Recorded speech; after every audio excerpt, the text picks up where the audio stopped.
Hello my friends, in this video I'm gonna read an article from www.samuelthomasdavies.com. This is a summary about the book Think and Grow Rich by Napoleon Hill and summarized by Samuel Thomas Davies.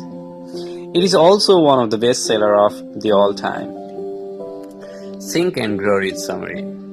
Bob Proctor has formed the habit of reading a few lines from Think and Grow Rich every day and has arrived at the conclusion that whatever challenge he may face, his solution will be found in the pages of Think and Grow Rich. Another habit Proctor has formed that he would urge the reader to follow is to read the chapter on persistence every day for 30 days, at least twice a year. Don't wait, the time will never be right. Such are things, and powerful things at that, when they are mixed with definiteness of purpose, persistence, and a burning desire for their translation into riches or other material objects. He learned from years of experience with men that when a man really desires a thing so deeply that he is willing to stake his entire future on a single turn of the wheel in order to get it, he is sure to win. What a different story people would have to tell if only they would adopt a definite purpose and stand by that purpose until it had time to become an all-consuming obsession. Opportunity has a sly habit of slipping in by the back door, often disguised in the form of misfortune or temporary defeat, which is why so many fail to recognize opportunity. An intangible impulse of thought can be transmuted into its physical counterpart. Know what you want and have the determination to stand by that desire until you realize it. One of the most common causes of failure is the habit of quitting when one is overtaken by temporary defeat. Before success comes into your life, you are sure to be met with much temporary defeat and perhaps some failure. More than 500 of the most successful individuals this country has ever known told Hill that their greatest success came just one step beyond the point at which defeat had overtaken them. When riches begin to come, they come so quickly in such a great abundance that one wonders where they have been hiding all those years. One of the main weaknesses of the human race is the average person's familiarity with the word impossible. A great many years ago, Hill purchased a dictionary. The first thing he did with it was turn to the word impossible and neatly clip it out of the book. Hill advises you to do the same. Another weakness found in many people is the habit of measuring everything and everyone by their own impressions and beliefs. When poet William Ernest Henley wrote the prophetic lines, "I am the master of my fate, I am the captain of my soul," he should have informed us that we are the masters of our fate, the captains of our souls, because we have the power to control ourselves. A burning desire to be and to do is the starting point from which the dreamer must take off. Dreams are not born of indifference, laziness, or lack of ambition. Those who win in any undertaking must be willing to burn their ships and cut all sources of retreat. Only by so doing can one be sure of maintaining that state of mind known as a burning desire to win, which is essential to success. Wishing will not bring riches, but desiring riches with a state of mind that becomes an obsession, then planning definite ways and means to acquire riches, and backing those plans with persistence, which does not recognize failure, will bring riches. The method by which desire for riches can be transmuted into its financial equivalent consists of 6 definite practical actions. Number 1. Fix in your mind the exact amount of money you desire. It is not sufficient merely to say, I want plenty of money. Be definite as to the amount. Number 2. Determine exactly what you intend to give in return for the money you desire. There is no such reality as something for nothing. Number 3. Establish a definite date when you intend to possess the money you desire.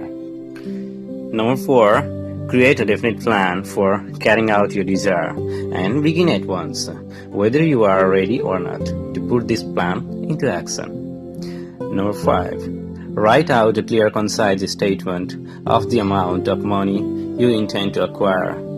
Name the time limit for its acquisition. State what you intend to give in return for the money, and describe clearly the plan through which you intend to accumulate it. Number 6.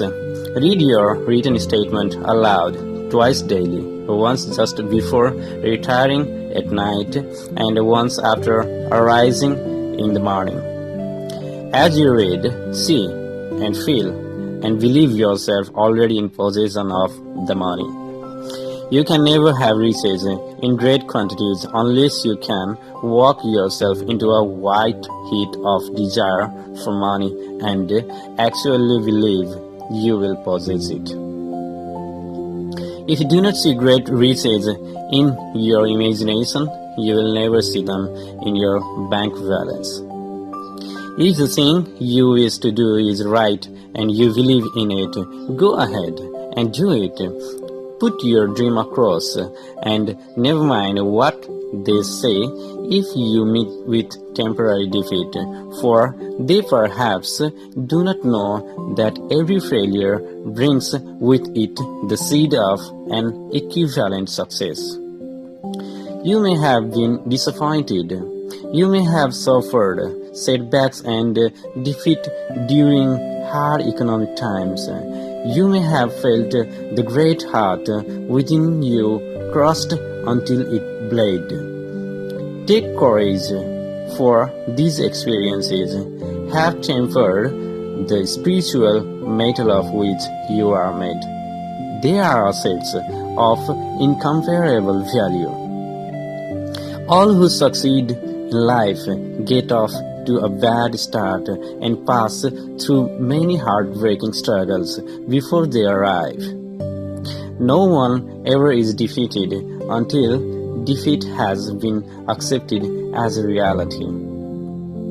There is a difference between wishing for a thing and being ready to receive it. You are never ready for a thing until you believe you can acquire it.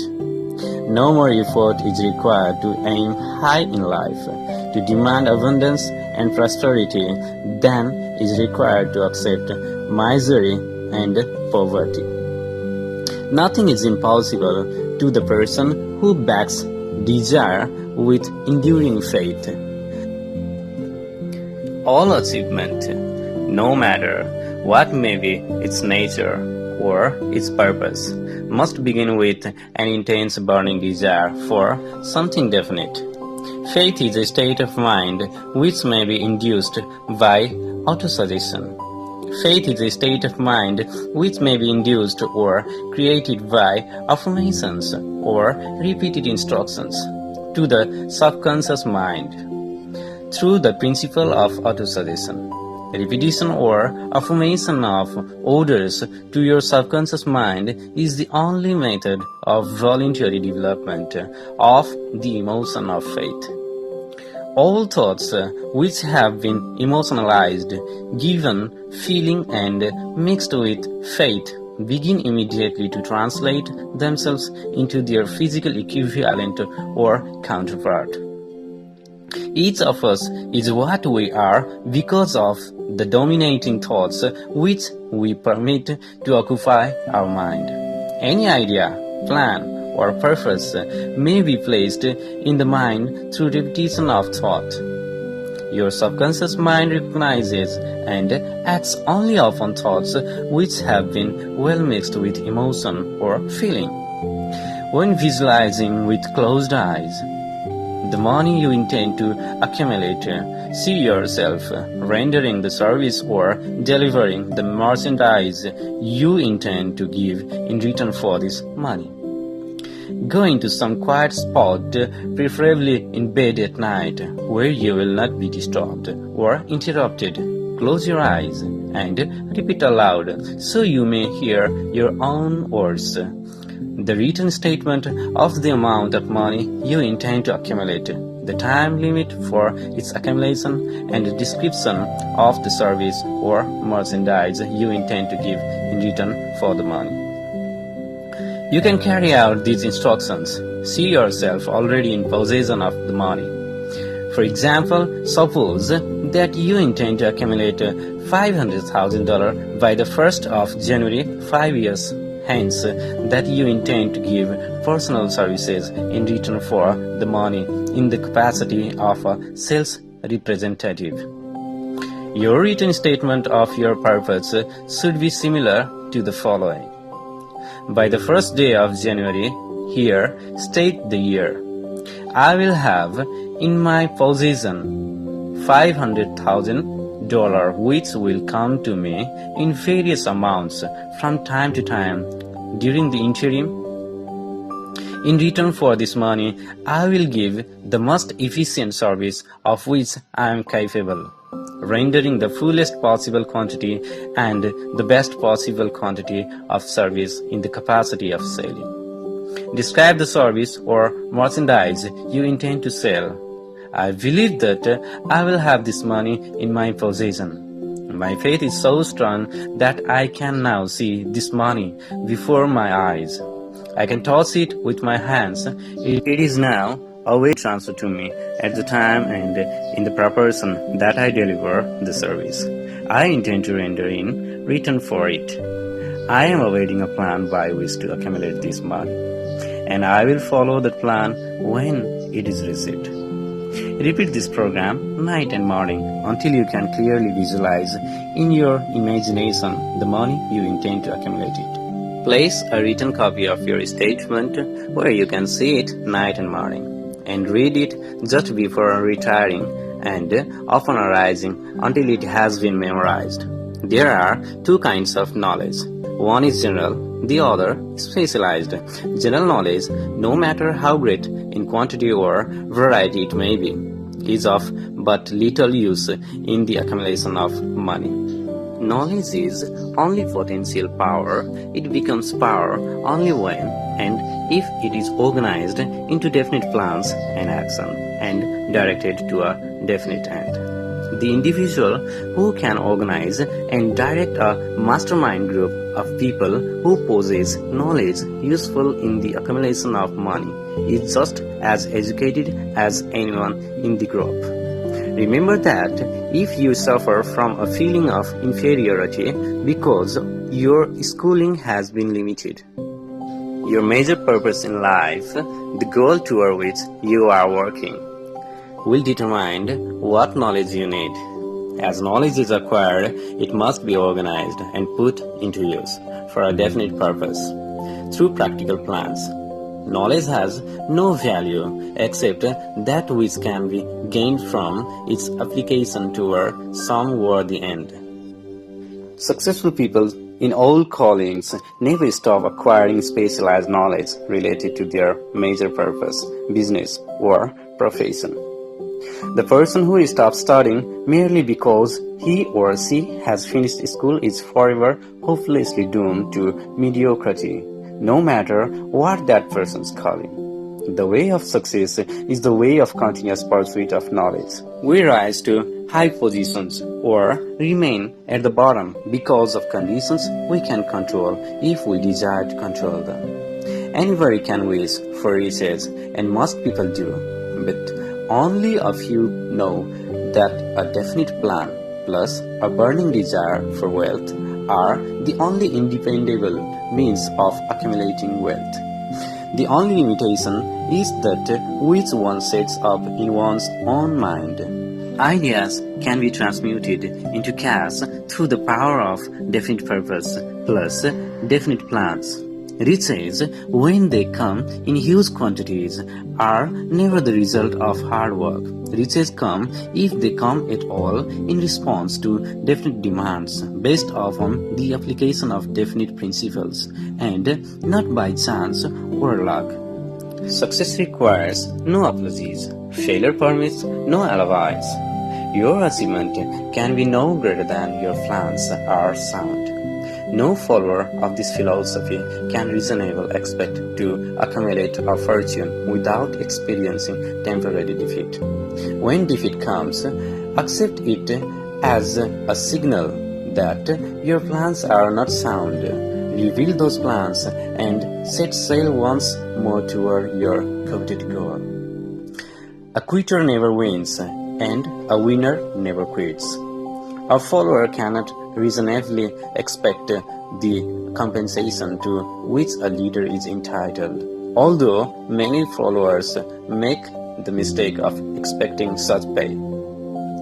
Most great leaders began in the capacity of followers.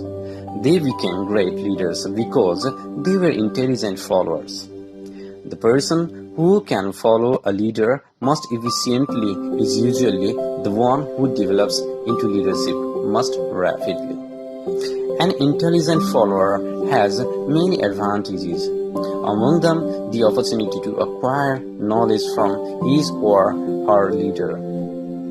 Most people go through life as failures because they habitually wait for the time to be right to start doing something worthwhile. Before you even start to negotiate for a readjustment of your salary in your present position or seek employment elsewhere, be sure that you are worth more than you receive. Many people mistake their wants for their just dues. Genuine wisdom is usually conspicuous through modesty and silence. Riches do not respond to wishes. They respond only to definite plans, backed by definite desires, through constant persistence. When a group of individual brains are coordinated and function in harmony, the increased energy created through that alliance becomes available to every individual brain in the group. The years between 40 and 50 are, as a rule, the most fruitful. Individuals should approach this age not with fear and trembling, but with hope and eager anticipation. Positive and negative emotions cannot occupy the mind at the same time. The 7 major positive emotions. Number 1, desire. Number 2, faith. Number 3, love. Number 4, sex. Number 5, enthusiasm. Number 6, romance. Number 7, hope. The 7 major negative emotions to be avoided. Number 1, fear. Number 2, jealousy. Number 3, hatred. Number 4, revenge. Number 5, greed. Number 6, superstition. Number 7, anger. If you want to visit the website and read the summary, you can click the link in the description below. If you like this video and if it helps you in any part of your life, please do like and share the video. Like, share and subscribe this channel, pressing the bell icon, and please invite others as well to watch, like, share and subscribe.